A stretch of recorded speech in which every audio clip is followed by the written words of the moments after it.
नमस्कार, आप देख रहे हैं भारत न्यूज टीवी और मैं हूं आपके साथ मानवी ठाकुर। शुरुआत करते हैं आज की खास खबरों से। राजधानी भोपाल में ओबीसी महासभा के आंदोलन को कुचलने के मामले को लेकर कमलेश्वर पटेल का बयान।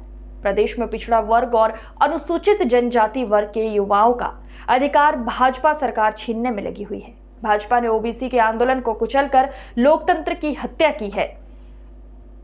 भाजपा की सरकार की अगुवाई में राजधानी में आरएसएस का पथ संचलन निकला, तब भोपाल में कोरोना नहीं फैलता। ओबीसी अपनी जायज मांगों को लेकर राजधानी में प्रदर्शन करना चाहती है। ओबीसी के आंदोलन को लेकर कांग्रेस प्रदेश अध्यक्ष कमलनाथ लगातार चिंतित है। प्रत्येक व्यक्ति को अपनी बात रखने का संविधान ने अधिकार दिया है। पिछड़े वर्ग के छात्रों की छात्रवृत्ति 2 साल से सरकार ने वितरित नहीं की है। पहले व्यापम ने पिछड़े वर्ग के साथ अन्याय किया, अब वही का भाजपा सरकार कर रही है। लोक सेवा आयोग के रिजल्ट में भी तमाम विसंगतियां हैं। आरएसएस आरक्षण विरोधी संगठन है। आरएसएस का पथ संचलन सरकार की निगरानी में निकलता है। सभी नजरबंद लोगों को सरकार तत्काल रिहा करे। ओबीसी आंदोलन को भाजपा सरकार किसी भी कीमत में कुचल नहीं सकती।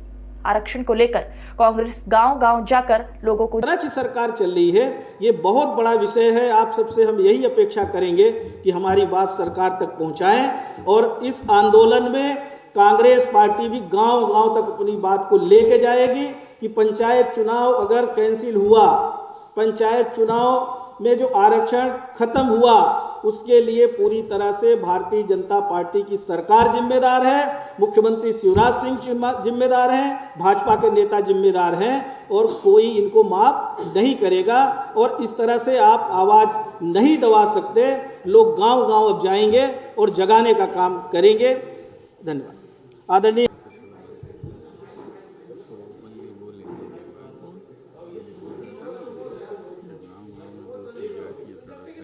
बहुत सारी शुभकामनाएं, बहुत बधाई कि आप सबका वर्ष मंगलमय हो और आपकी को जो ताकत मिली हुई है चौथे स्तंभ के रूप में, वो आपकी प्रखरता, आपके कलम की ताकत, आपके बोलने की ताकत बनी रहे और हम सबको ताकतवर बनाने का काम करें।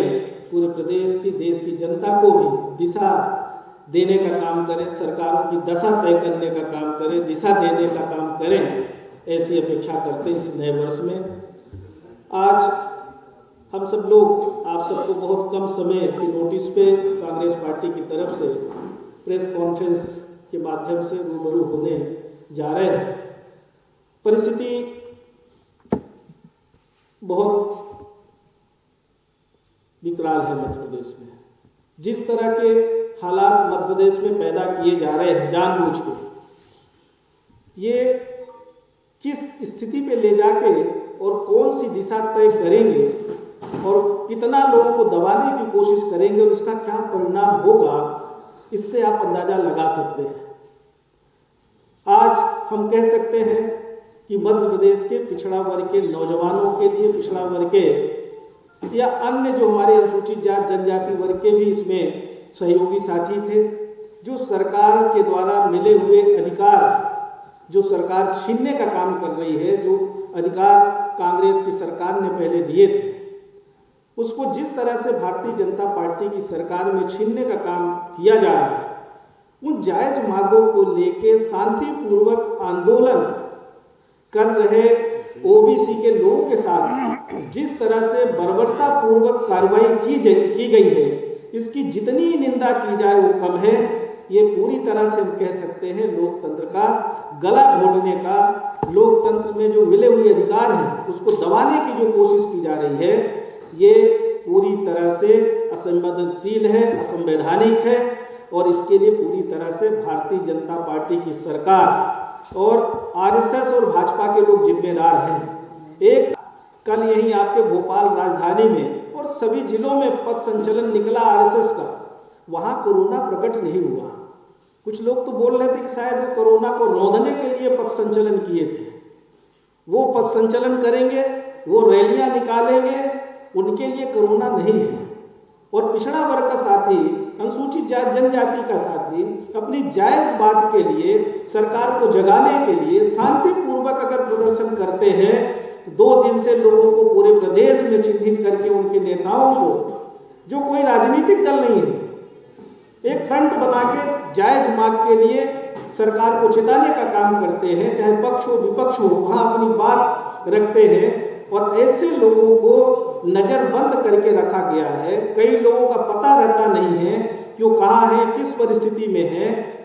और जो लोग यहाँ पहुंच भी गए थे उनको तितर बितर कर दिया गया। स्टेशन से लेके अलग अलग चारों तरफ से आने वाले लोगों को खंडित कर दिया गया और किसी को देवास तक छोड़ के आ गए, तो किसी को भी जो रातीगढ़ थाने में जिन लोगों को लेके गए थे उनको सीहोर के आगे तक लेके जा चुके हैं। ऐसे ही अलग अलग दिशा में लोगों को लेके प्रताड़ित करने का जो सरकार काम कर रही है, इसकी हम घोर निंदा करते हैं। कांग्रेस पार्टी के नेता आदरणीय कमलनाथ जी लगातार इस विषय पे चिंतित हैं और 2 दिन से, जैसा हम भी पढ़ रहे थे ट्वीट के माध्यम से, उनके फेसबुक के माध्यम से, लगातार इस विषय पे वो चिंता जाहिर कर रहे थे कि जायज मांगों के लिए अगर कोई आंदोलन करता है तो आंदोलन करने का अधिकार विधि संगत है, हमारे विधान में लिखा है। ये कौन सी सरकार चल रही है, किस तरह का इनका काम चल रहा है, ये क्या चाहते हैं हमारी देश की प्रदेश की जनता से कि ये हमारे जो कानून में प्रदत्त अधिकार है उसको छीनने का काम कर रहे हैं। एक तरफ कांग्रेस सरकार ने 27% आरक्षण दिया, उस आरक्षण का रोक कोर्ट में सिर्फ 3 विभागों में था, साल भर से ज्यादा समय लाभों से वंचित किया, शिक्षित बेरोजगारों को उच्च शिक्षा से वंचित करने का काम किया।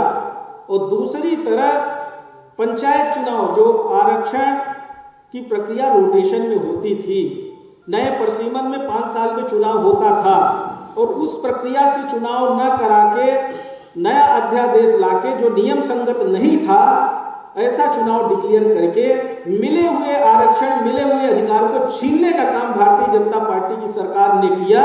और आज हमारे जो गांव के लोग हैं जिन्होंने नॉमिनेशन कर दिया था, पंच से लेके जिला पंचायत